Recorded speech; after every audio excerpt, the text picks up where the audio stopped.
Hello and welcome to Dungeoneered, a podcast dedicated to discussing Dungeons and Dragons. I'm Aaron. And I'm Josh.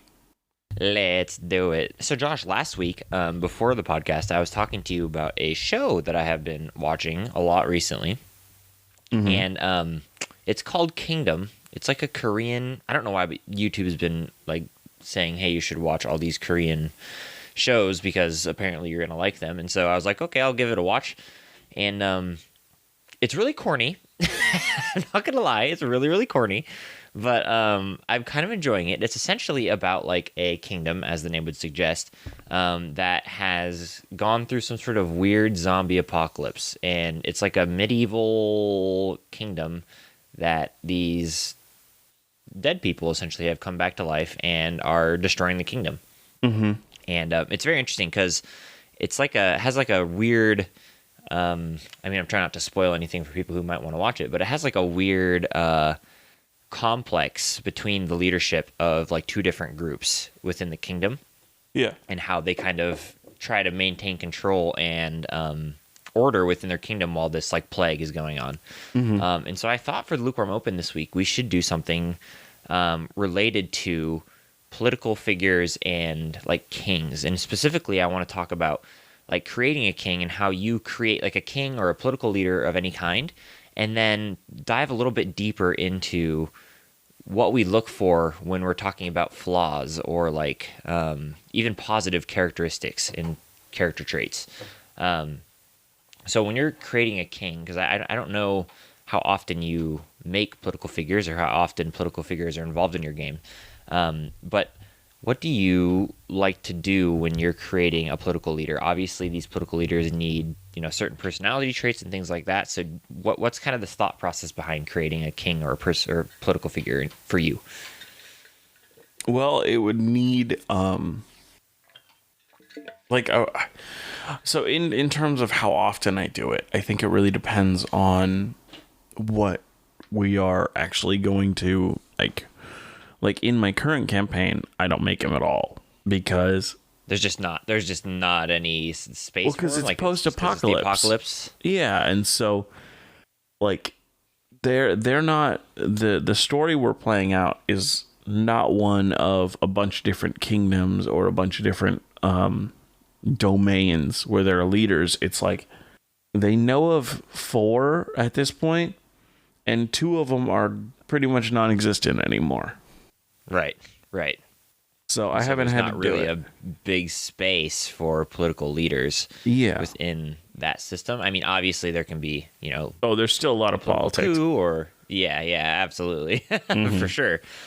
So then like stepping outside of the current campaign you're in, like what's your thought process when making a king? I know you obviously have to take into account the government that he's in and like the area that he's in, but like do you like evil kings more? Do you like good kings more? What's your kind of thought process there? I like gray, kind of that middle, not evil, like not good. Like 50, 60-year-old, like a gray, like pepper, salt and pepper. That was terrible. It was a terrible joke. I'm not respecting that with any sort of chuckle or laugh. Okay, good. Keep going.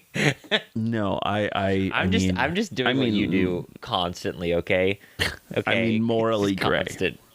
So what they do is they are middle to so there are things that they do that probably everybody wouldn't say, "Oh, that's the most moral thing you could do. What a great thing to do." But there's also things where they're like, "Hey, I'm a good person in this way." And so, because every one of the major things that I think of is every person thinks that they're good, or the majority of people think that they are good, or at the very least in the right. Yeah, and so what I always think about is, depending on how evil I want this person to be, what makes them think that they're doing the right thing.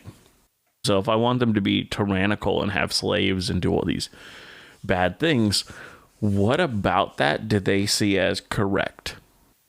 Which makes total sense because, obviously people have motivations behind things like that. And, you could get into, they're trying to prosper, have their people prosper, like their certain group prosper, they saw this other group as a danger to their people. Yeah, so they took them out. Or like they did Like all there's a million different reasons. So then, okay, what kind of personality trait do you like when creating like a gray area king? Like, what kind of personality do you go for when you're, going to role play a king or a, a higher up political figure? Always thinking ahead. Always thinking ahead. I was not expecting that answer. I honestly was not. Like, I like to think of the ones that are like, they're having a conversation with just these adventurers, but they're not treating them rudely.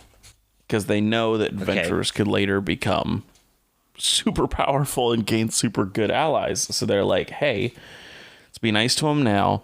They'll remember that in the future and be nice to me if they ever become more powerful. Interesting. Do you like it when a party like interacts with kings? Because I know you don't have a lot of, this campaign doesn't have that, but do you like that to be a part of your game or a focus of your game?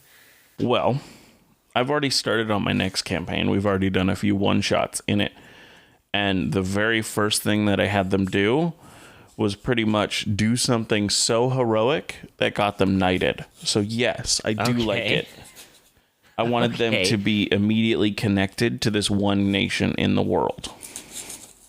Yeah, because I obviously love political games like I've talked about before in the past, but it's kind of, you have to be kind of careful with like king, especially extremely powerful, like political entities, because they can make or break or ruin a game. And, like if your world is not set up for the players in terms of meeting a king, you can have all sorts of issues. Because like in my world, for example, I'd have to be super careful if, people were meeting a king, and I'd have to, the party in particular, because like if you, for example, disrespect a king in the society that you guys are currently in, then there could be a big issue, right? So like you could totally ruin your campaign by introducing a king like figure. But I think that's totally okay though. I think what you have to do is, as long as you make that known to the players, hey, if you mess up here, you're gonna be in danger because this is not a person you disrespect. And as long as you tell them that, and then they do something that disrespects or is rude, like give them the chance and say like, hey, that was rude. Like, and don't take it as like, don't immediately have guards attack, but like have like somebody call it out, like, how dare you, or whatever. And so they can call it, they can bring it back if they want to, be like, oh, I'm so sorry, I didn't mean it in that way, if they want to. But they can also double down on it if they wanted to. Right, because I remember, on a lesser scale in our campaign, when you guys first met some of the lords, there was kind of like somewhat of a tone of disrespect from some of the players and some of the characters in, my campaign. And it can, immediately be like, how dare you disrespect, disrespect a lord. And that's on like a small scale. And so, I don't know, I think when you're using kings and extremely powerful political entities, you have to be really careful with how you go about having the party interact with the king. Yeah. Not so much because I'm worried about like, they disrespect them and I murder them or something, but more so the fact that kings are powerful, man. Like if you get on a good side of a king, who knows what, the party can get into and what they can do. Yeah. So it can really throw, a big wrench into any kind of plans you have. Or like, for example, if there's a big problem going on, the party can be like, well, why don't we just go talk to the king and get it taken care of? Ooh, like, so you have to be mine is our current campaign, for those who don't know, is a very centralized, small campaign. Like it's set in this one nation. We kind of cross borders occasionally, but not forever. Right. And in doing so, then knowing the king of that area, yes, would be incredibly overpowered and ridiculous, especially if he was our friend. Right. But like in my campaign, it would be an issue. Yeah, in my campaign, the plan is to have it be a continent-wide campaign. So the lord of one area is not going to be the most powerful in all of these realms they're going to go to. It's just the beginning area where they're going to be a known entity. Do you... obviously it depends on the campaign, but it kind of brings up another question. Do you like a smaller, like, nation-focused campaign? Do you like I don't have a preference. world-focused campaign? You don't have a preference? I don't know. I Oh, no, I was saying I don't have a preference. Right, but I was just saying I guess I just like the ability to go anywhere. I guess is more what's more important to me than where we actually go, but the ability to do and go anywhere in a campaign is Yeah, as long as you don't feel stilted and like forced. Yeah, like if you felt like you were just completely trapped, then it kind of feels like okay, you know. But even then, that can feel good too in like an apocalyptic setting, for example. Like if you're trapped in a small little spot. But even then, I let them go anywhere they wanted if they really wanted to, and they headed days and days east. They headed days and days west. They have looked around the area. Right. No, exactly. But there's a time and place to have that trapped and stuck feeling for sure. But I don't know. I just prefer as a character, as a player, and even as a DM, like just having the ability to go anywhere you could possibly want. Yeah. And so I think, obviously my campaign right now is pretty nation focused at the moment, but I mean, you guys are planning on doing some stuff outside of the Eversong Coast. So it honestly never feels like we're going to get there though. Yeah. We have so much stuff going on. We're like, that's so far on the back burner. Who knows? I mean, you might get there eventually. I mean, one of the things on your list, you're going to have to leave the country at least, for a shorter period of time and head into the desert. So that might be, a little something outside of the country. But right now, you guys are pretty stuck where you're at. Mm-hmm. Okay, well, that's all I have for Lukewarm Open. Cool. So, on to our topic, which we already kind of talked about it last week, as I said, oh man, it's so cool. We're going to talk about it next week. We are talking about... I don't remember. So last week we talked about Imaskar, which are powerful magic items created in the nation of Imaskar. Okay. And I was like, hey, I could go into a lot of detail on Imaskar, but there's so much stuff and interesting details, like how they got taken out by 2 pantheons at once. Let's not do that, and let's focus on them next week. I think I remember. So you mentioning something about that now that I'm thinking about it. This week we're looking at the nation of Imaskar, or the Imaskar Empire, almost as like a continuation of last week's episode. I'm assuming this nation is pretty powerful if they made these kind of items.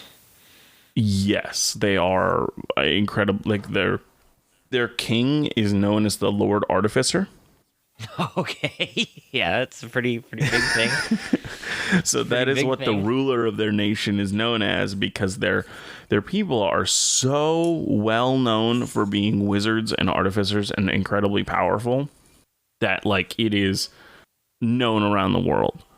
Like I know we touched on it a little bit last week, but do you know like society in general, is it like mostly like people who are like tinkerers and artificers and things like that? Is that kind of like the idea behind it, or is it like just like a few like really well-known colleges or groups of it's an overall thing where overall they're known as this, but they're not all actually this.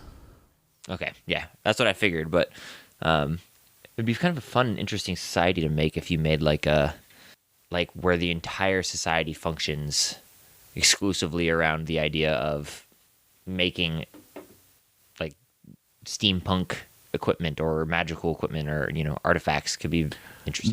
This is a nation and group that was so well known and so like, I don't want to say important, but it was such a big thing that when it died, like when it got destroyed, which we'll talk about specifically how that happened, a group of people left the city, like the people that survived went into the Underdark and created a new version of this city called Deep Imaskar. Okay. Oh gosh. So it still technically exists to this day, as it's been moved to the Underdark. I mean that's a pretty cool concept though too. Like the nation dies and the people flee underground and make a completely new and different, society underground. That's pretty sweet. So They are an ancient, magical human nation full of wizards and artificers. As I said, the head of this nation is called the Lord Artificer. Does he actually create stuff, or is he just like, is that just a fancy title? I mean, it's interesting. So most of the leaders are artificers, or at least were artificers at one point. Right. But when they kind of become Lord, they do it less, but they have become kind of a different part of the item creation process. Okay. They become think of them like producers or like investors. So they are the people who would be like, hey, yeah, we got to get that made, or oh man, you should be focusing your research on this, and like they take on a different role in item creation at that point. Okay, that makes sense. Interesting. Yeah. There was one who is Omenond, and Lord Omenond literally had one of the stories says that he had the Imaskar Arcana made specifically. Like he said, you have to make these, which, as we talked about last week, are magic items that are powerful, but also hold each of them a different segment of knowledge of Imaskar. So he wanted it chronicled and written down in a way that is magical and of their style. Right. Which, I mean, I love the idea of even this last episode or last session of D&D. I kind of did a little bit of that in a very small, weird sense. Mm-hmm. But yeah, I felt think, it. Yeah, definitely. It was definitely a little bit that way. But is this society like more just like arcane? Like, is that what we're talking about? We're talking about artificers. Is there a steampunk element to this? Like what? Not really. It's more like arcane. They just call them artificers as they make magic items. So they're no more more steampunk than magic items are. Is steampunk a thing in like the D&D setting? Is it like partially a thing? In parts, not excessively so. And I think we're more talking about the Forgotten Realms specifically. Okay. Yeah. All right. They were described in the article as a godless nation of magic. They're really making that point of these people are godless. They're atheists, they say. They really wanted that to be known. The empire is centered in what is now the Roaring Desert. Which I'm assuming happened to be because of the fall. Yes, it did. Yeah, it did. It used to be a lush and beautiful place. Not anymore. The classic. Okay, I'm ready. Yes. They expanded exponentially over their early dynasty period. This expansion began with the Nemrit period, named after the Lord of Imaskar during that age. During this period, the Imaskari artificers made their first great invention. They invented the first permanent extra-dimensional spaces. So ones that remain indefinitely, which would eventually lead into creations like bags of holding and such. Okay. Now, this is an important question that I have to ask. If you had your own personal permanent pocket dimension, what would you do with it? Make it a home so I don't have to rent. That's true. You're right. I think that's pretty much steals the cake right there. Yeah, that's literally the best. There's nothing else I would do with it. You wouldn't even have to commute to work. You could just exactly. You would leave it outside of work. If you could have it like the opening of it open in different areas that you suggest, I would have it like right outside of D&D, right outside of my other D&D. By my work. Perfect. By my parents' house. Like your favorite restaurant. Favorite restaurant. Exactly. You get it. It'd be so great. Outside my sister's house. Just like the main places I go. Outside Build-A-Bear. I mean, you never know, you know? You never know. You're always outside of a pet shelter. Just the important places. Speaking of pet shelter, I'm looking at doing my own aquarium soon. I'm like getting so excited, but they're so expensive. If you need any advice, my older sister made stuff like that constantly. Like, that was what she used to do. I mean, she bred reptiles, and so she'd make terrariums and aquariums and stuff like that. And so she has lots of experience in that. I'm looking to do like a planted. I've done a lot of aquariums when I was little, or well, not little, all the way through high school and stuff, and then kind of stopped in college because, you know, moving and things. But I really want to do like a small tank that I can easily move around if I have to switch apartments, and then like just a few fish here and there.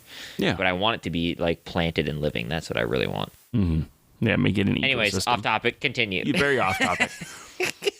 This led into the early dynasty period as the first emperor, Yumiatan, rose to become the Lord Artificer, and they founded the capital of Inupras.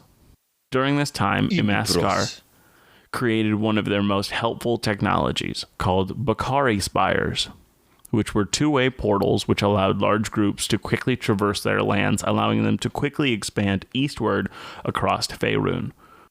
Dang. In this age, Imaskar also began to subjugate those around them, starting with the kobolds of Zexthandrum. Zexthandrum. How confident are you in that name pronunciation? 25%. Zexthandrum?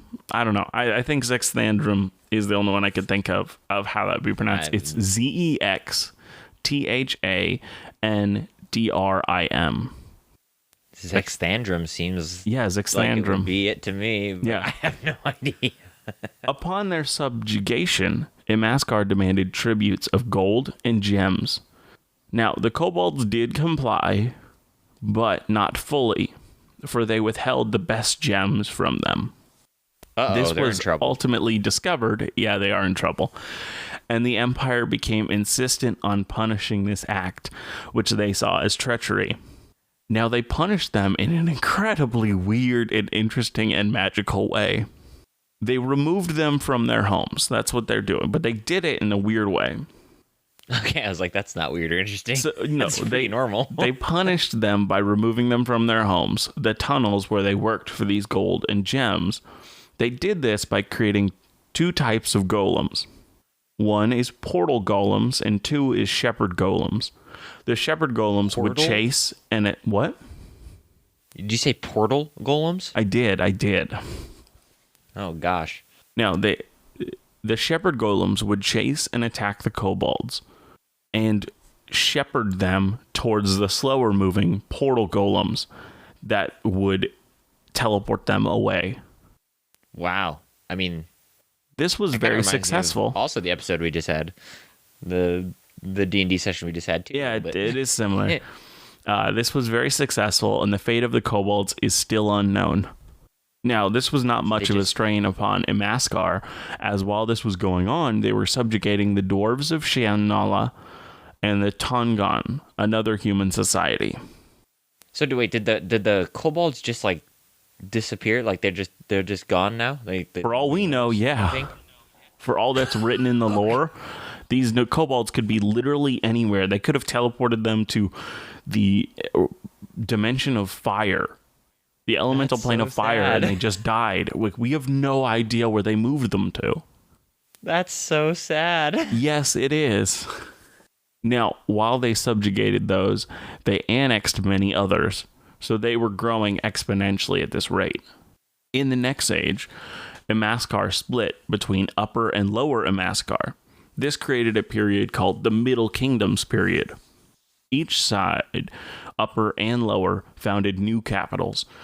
And during this period, Lower Imaskar began to face mysterious problems, starting with a plague, then blight upon their crops. This created a hatred in Lower Imaskar towards the priests that were unable to help them in any way during this time. Some were slaughtered while others were only exiled. Jeez. This ravaged Lower Imaskar, while Upper Imaskar was seemingly untouched.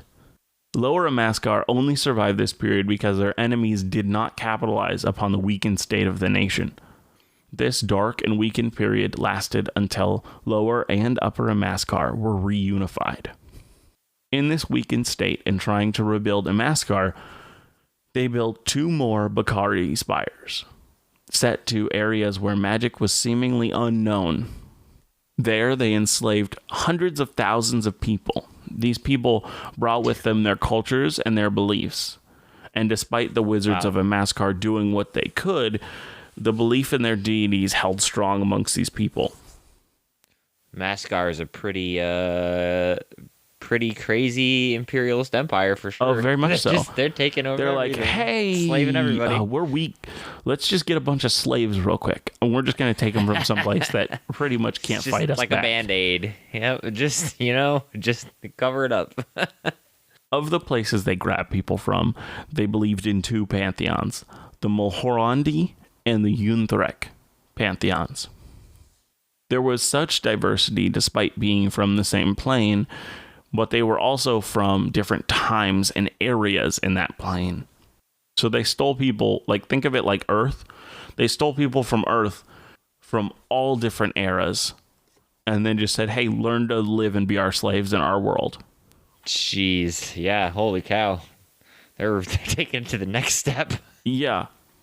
Now, in modern Faerun end times, they have all of these groups that were slaves have thoroughly intermingled and are now called a completely different race because they're so disconnected from this current plane that they were the only way they could be thought of would be together.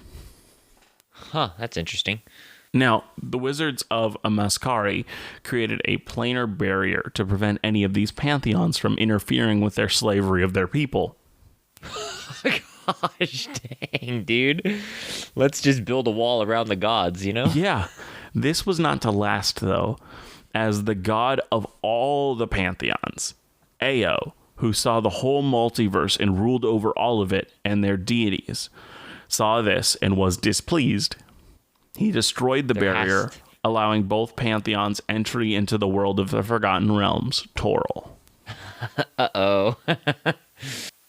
As Imaskar rebuilt, Lord Artificer Amanand reunified Lower and Upper Imaskar, returning the capital to where it was originally. During this lord's rule, the wizard Madriok, the Ebon Flame, tried to kill him, but he was stopped by the famous Imaskaran wizard known as Halaster Blackcloak, or as he was known at the time, Hilather Blackcloak. It's a sweet name. I like that name a lot. Hilather was a young prodigy at the time, not the insane wizard creator of the Undermountain Dungeon, or as we know it in 5th edition, the Dungeon of the Mad Mage. Okay. Hilather trapped Madriok in the demiplane of imprisonment, saving Imaskar and Amanand. Is it possible to learn this power?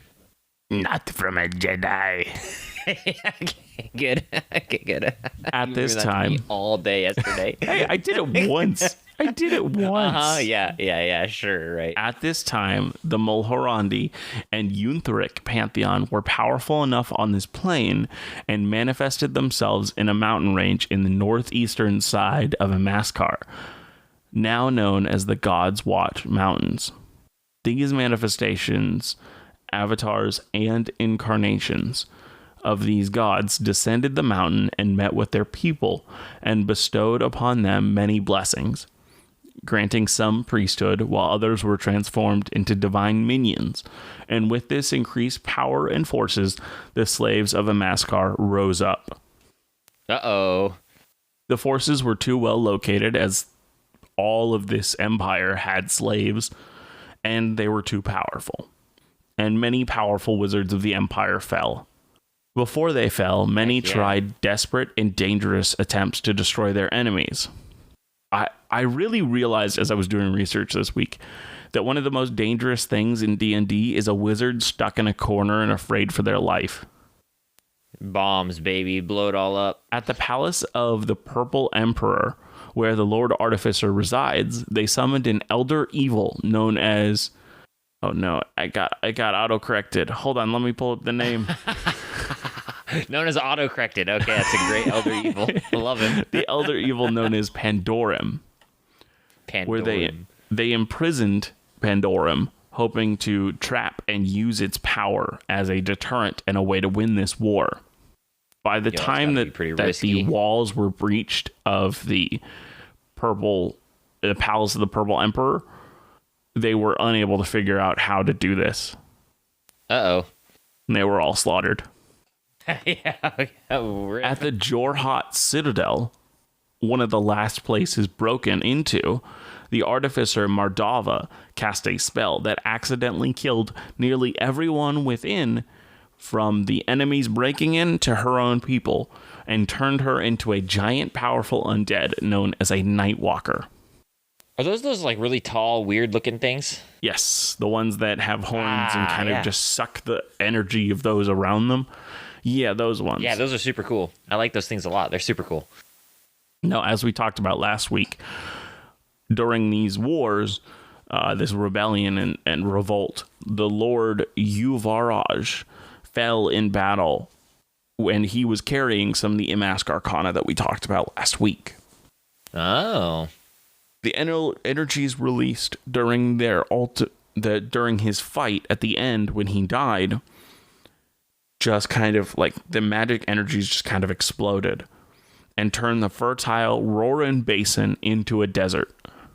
Now the incarnated gods and the rebellion of the Mulhorandi and Yunthric slaves were enough to defeat the rest of the armies of the Imaskar. And upon how did everything turn into a desert, though? So just think of it like you are casting such high-level spells. Like there is a war going on of high-level casters. There is such concentrated magic in an area that, like, you know how wild magic sorcerers exist? Having that much energy in an area is just dangerous in of itself. So that magical energy just killed everything? Yeah. Dang. It's dangerous. Those people are way too powerful for their own good. Mm-hmm. But the other team was also very powerful, as even after they had won this war, the people of the Mulhorandi and the Yunthric summoned spirits of retribution, which are called Skriaxit, or Black Storms, or Living Sandstorms. They're malevolent air elementals that they whip up powerful storms that can rip the flesh from their victims within minutes. Jeez. Yeah, and so what they did is they had those destroy all that they could find that had not been slain in the war. Wow, that is rough, man. Holy cow. Now, they summoned these, but they didn't have any way of putting them away. So that desert that we talked about, the Roaring Desert, is just full of these things now. You don't want to go there anymore. They just left them there. Oh no, so they're just like infesting that place? Here, this is literally the last, this is the like sentence about it. These spirits took the land as their own domain, with each pack stirring from slumber every century to wreak havoc on all that opposed them. That doesn't sound good. No. So is that place like completely uninhabited then? Yeah, you don't want to live in that desert, because every few centuries these things would awake and destroy everything in the area. Gosh. Hey, at least it's only every few centuries, though, so you have some time. You have some time, yeah. Well, that is what I have for Imaskar's story. Dang, that's a bloody and brutal story, man. On both sides, yeah. All right, what do we want to create then? What's your goal? What's your idea? I don't know. I thought I would leave it up to you this week. Be like, what do you think we should make? All right, well, you should do a recap of what we made last week. What did we make last week? For those who might not remember, Are you gonna remember what we made any week? Is that gonna happen? Is that a?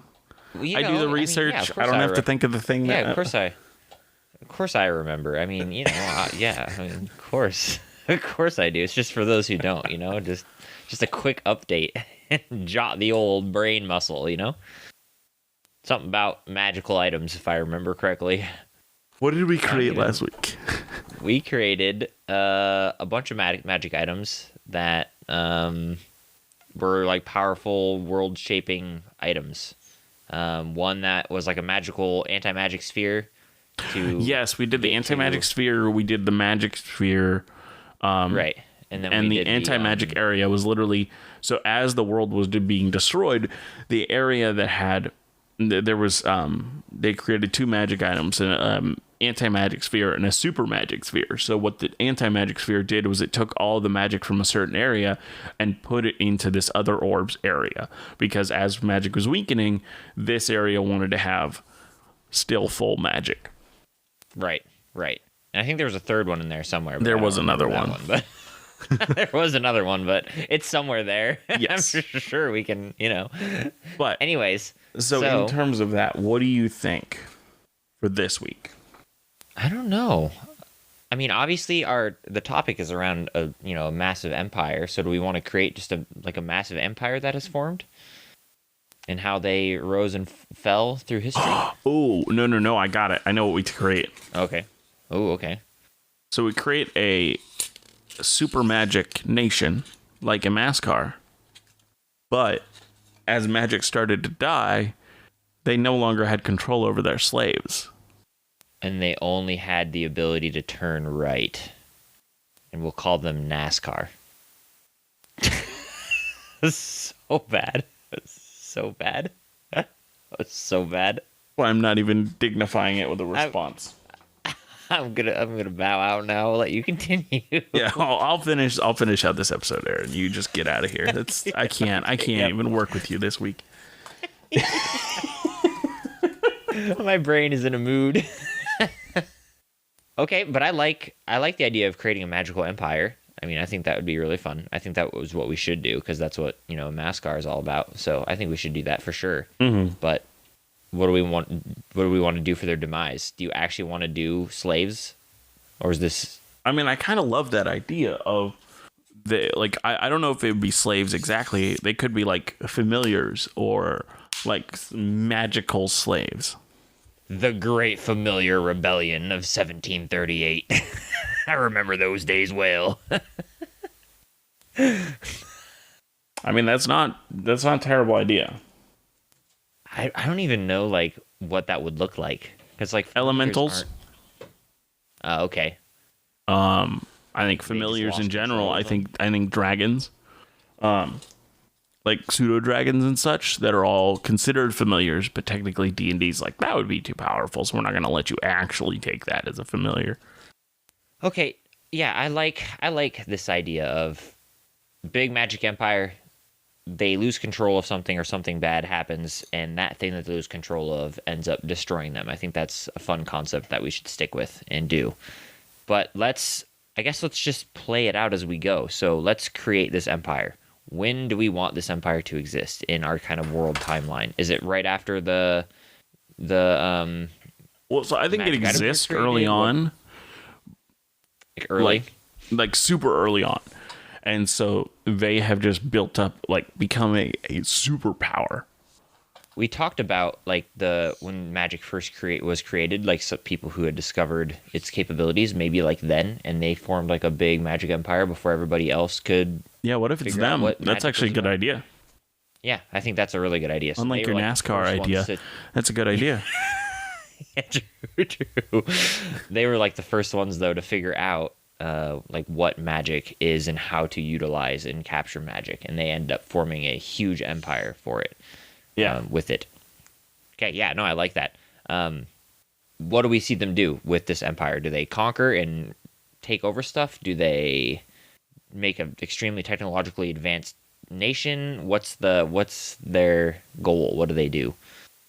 I mean, do they need a crazy powerful, oh man, we were doing it for the world domination? Do they need that, or could it just be, we want to live in comfort?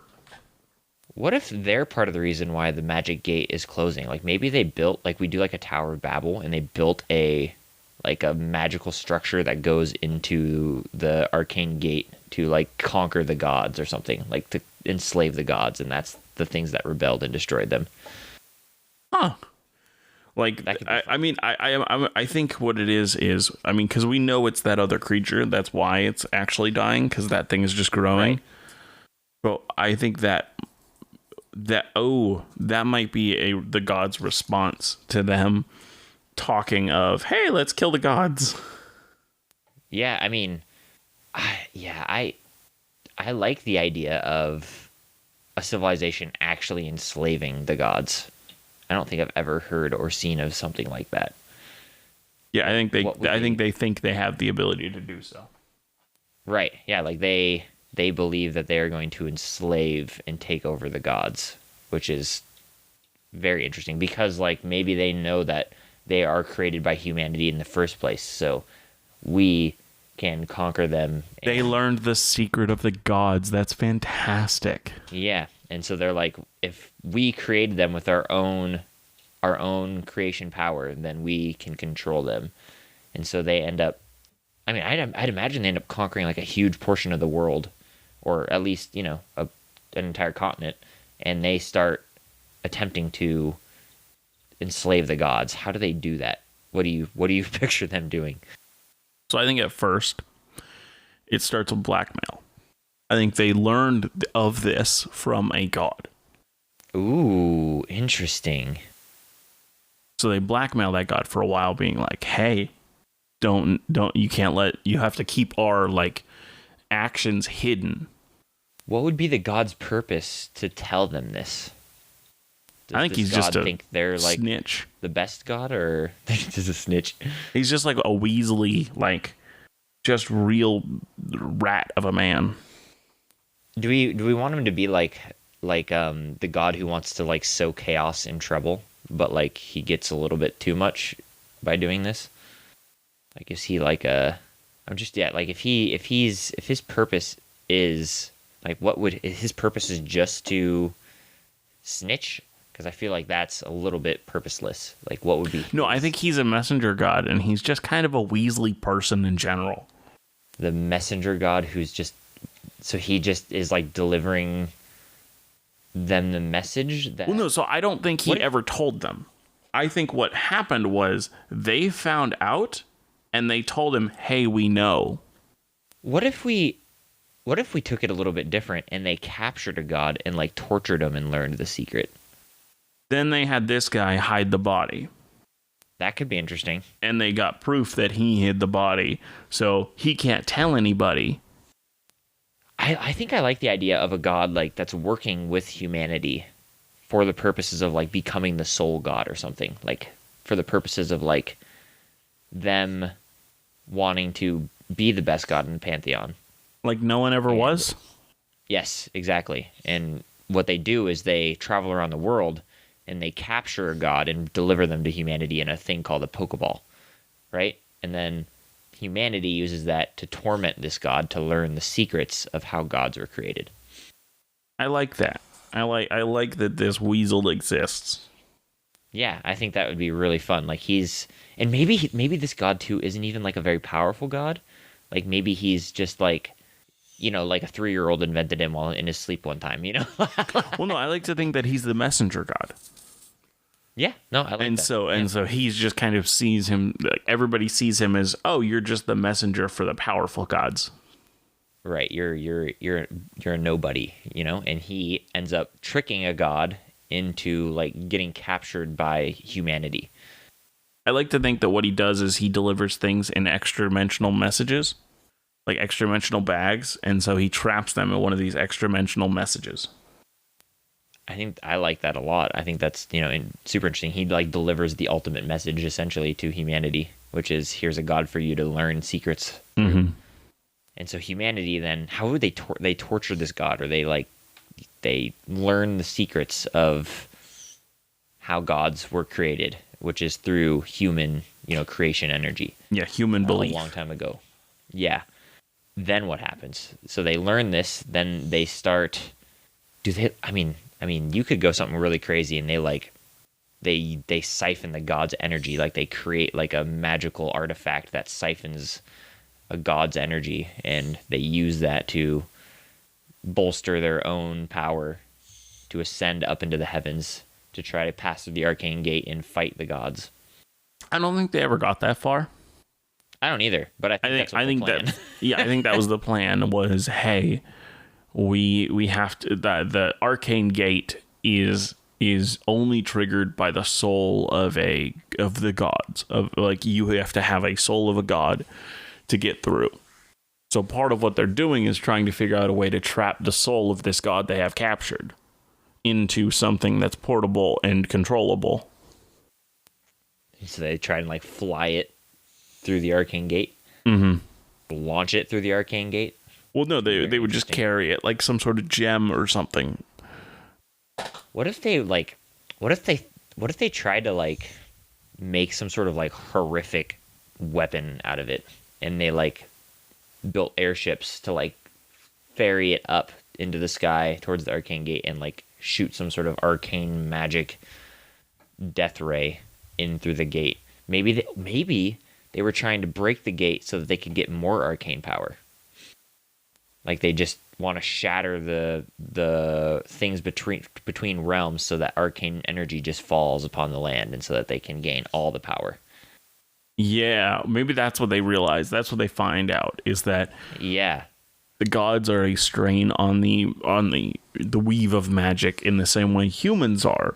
So if you destroy every single one of them, arcane magic becomes more powerful. And so in a world where it's dying, that is incredibly necessary.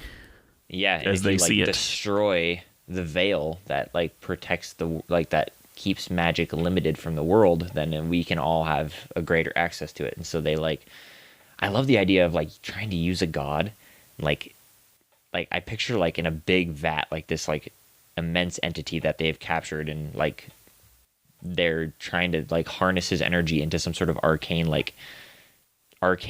laser that they can, like Death Star, that they can just like launch a arcane beam, like a prismatic beam, up into the sky and just like cut through the arcane veil and have it like all fall onto society, bust through the arcane gate. And then maybe they even like try to bust through the arcane gate and invade with their army or something. That could be cool too. I like the idea of trying to get through the arcane gate and send some sort of a weapon. Okay, so like an explosion. What if then the god that they captured, which is unnamed currently or is unknown, like we don't know what his power is. What if, like, because we like the idea of like they rebel and they break free. What if he like breaks free and partially is this arcane cannon, and so like one of his like one of he like adopts a new pantheon, and his new pantheon is like the god of destruction and war or whatever, and he like lays waste to these people by destroying them with their own magical prowess. That could be super interesting too. Or maybe I like so hold on. I like the idea of this, and I want to build on it. In this world where people define what gods are, like by their belief and such, could he have to build up some sort of a following that believes in him as the deity of another domain, so that he gains that domain? That could be really interesting. And so he worked hard to make sure that there was a people that would believe in him as the domain of whatever this weapon is, so that he would have control over it. You could even do the concept of like he becomes the god of freedom because he was enslaved, and when enough people believe in him as the god who frees, then he like uses that power to free himself, which could be interesting too. Very much so, yeah. And then he breaks free with this weapon and like destroys everyone but his loyal faithful, like the ones who follow him. Which could, which if you wanted to, you could do like maybe this nation enslaves people, like they took over and enslaved a bunch of people, and then this god, when he breaks free with this weapon, kills all but those that were enslaved and frees them all, and now they worship him continuous to this day as the one who freed their society. Definitely, yeah. So like he somehow, like some sort of like like he becomes the god of the slaves within this nation. Like he becomes the symbol of their struggle because they see this every day in, in the major city of, Yeah, so this they god start who's enslaved. the slaves all start worshiping him, giving him more Right. power, and that is ultimately Exactly. their downfall. That is how he breaks from his chains. He gains more power based on the amount of slaves that are worshiping him. Yes, and then he, along with the power of the slaves, they like break free, and he uses this weapon and like his new slave, like following, and they defeat the empire, and he becomes their god to this day. Still, like he's still their this new society's like figurehead. And I even like to think, even to this day, it's still like a land of. I mean, I hate saying a land of freedom, Merca. A land of the free, a home of the like, brave. It's still like a symbol. Yeah, it's still a symbol of like, um, freedom, I guess. Yeah. Woo! Woo! Land of the free! Yeah, definitely. Yeah, I like that. I like that. Now, what else can we flesh out about this society or like the god or the slaves themselves? Like what can we build on here? Well, I don't know. So there's a couple things that I thought of right off the bat, which was what happens after the slaves, gain their freedom. Does this god go back and leave? Like, does it like break up into two sections? Because this god passes through the arcane gate and leaves, and then like a group of them believe he abandoned them now. No, has he Doesn't somehow help been them. tainted and he can't go through the arcane gate anymore? Oh, is he stuck? That could be super interesting. What would you? I like that a lot. If he's like tainted and he can't pass through the arcane gate to go join the rest of the gods, what would that mean? Like, does he go into some sort of slumber, or No, I think he does he rule over these people? Like, does he not rule over, but because I think for a while he tries to like help them lead a life that is free of rulership, teaching them a better way of living, or one does not need to be in power.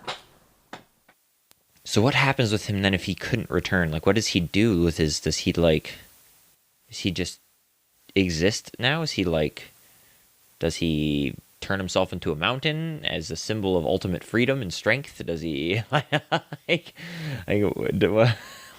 what happens? Only to be awoken in a dire moment that's needed, like when needed? I see him as like he takes on the symbol of the phoenix. What if as a like, bird of freedom and as a phoenix of rebirth? Okay, I like this. When I want to play off this. What if we use him in the campaign that we're planning, and the arcane gate closing diminishes his power as well because he's now part arcane entity, okay? And so he like seals himself away only to be used again in a time that's needed. And maybe like the trick is the arcane gate is closing for, I don't remember the reason, but the party like awakens him to like destroy and reopen the arcane gate to like give the world back its freedom that it's dependent on magic, because the world becomes so heavily like it's so part of society that if to lose it would be to lose a major part of their freedom. So maybe like if the party learns He's the about like this old second ancient solution history, option. yeah, like they could go and reawaken him or control him again and try and break the arcane gate as one of the solutions to solving the campaign. They could literally like, maybe he's still able to be controlled, like he never fully broke the, and if they find the ancient way to control him or whatever, then he can be reawoken and controlled, and you can break open the arcane gate to regain magic. Yeah, it's interesting. I like that. Which could be the morally awkward position, because you're like, essentially enslaving him again and, using him. Well, I don't think it has to be done that way. I think it can be done from the situation of, we need your help. And as his final act of freedom, he chooses death. Freedom! Because gods are forced to continue living. They cannot die. Even when they get killed, they just need a certain amount of time to build up power again, and then they re-manifest as a physical form. So for a god, the final act of freedom is ending it. Which and I sounds think that can be really horrible. fun. I think there should... Yeah, I mean, it does for sure, but I think there should even be like the option of you can like control him too. Like I think there's multiple different ways with different moralities mixed in.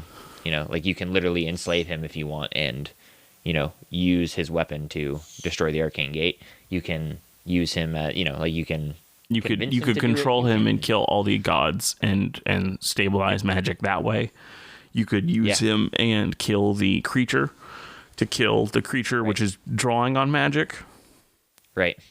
Like there's numerous different things you could do with him. And I think he would only be one of the solutions. There could be others too. But like he's, you know, one of those things that if, you know, you had a really lore-based party that likes to learn about lore and stuff, you could definitely have this be kind of a route, which would be really fun. Mm-hmm. Now, what is his weapon? We haven't thought about what that is. I don't know. All I'm seeing in my mind, I hate. All I'm seeing in my mind is like a transformer as this man turns into a gun and just poof. No, what I saw was like one of his half of one of his arms is like a giant crystal, like a pearlescent crystal that like shoots an arcane lance, like a arcane beam of energy that he can use. Like they grafted it onto him essentially. Like they removed. What if it's like Soul Eater, where he can turn himself into a weapon? I don't know. I don't know if I like a transforming thing. I don't know. Well, not like a. So like in Soul Eater, there's weapons and there's Meisters. Meisters are people that can wield weapons, and weapons are humans that literally can turn, or just people that can literally turn into, like, one is a scythe. Some are guns, but there's also like, oh, this is one that has like 3 different options. It could do a small blade. It could do a shuriken. It could do a few different forms. They don't have to be full on Transformer or sci-fi in any way. Yeah, I don't know. There's a part of me that still likes the idea of like his forearm removed and it's just like a big crystal. But you're obsessed with crystals, as we know from last session. Yeah, true. You're right. Yeah. It's true. No, it's true. So I do like something like that. I also like maybe they like his hand has like a massive hole in it and it's like a literal just cannon that he can shoot out of. Like, well, he is quite holy. Like some sort of arcane symbol, or it has like some sort of arcane symbol that was like engraved onto his arm or his hand. And then like when he uses it, it like lights up and then like uses his energy to shoot. So I like that. But I mean, there is something to be said. Like they literally turned him into a like arcane cannon or like a prismatic lance. That could he be used like a could it be like a you can kind of possess him? So a party member could literally just get his stat block. I think so, yeah. I think you probably could, yeah. I think you'd have to figure out how to do so, you know, like maybe there's, you know, an ancient rune or something that has... You just run at him really, really fast. Yeah, you just close your eyes and you hope, you know? Yep. Yeah, I mean, I think that would be an interesting thing to have and, you know, definitely questionable. Yeah. Well, I think I'm going to end it there. It's a pretty interesting episode we made there. Yeah, I like it a lot. This is episode 78 of Dungeoneered. Woo! Thank you all for listening, and you can write to us at dungeoneered@hotmail.com if you want to talk to us about your game, things that like topics for discussion, or lukewarm opens, or things that we inspired you to create, or different things. We love to hear from you.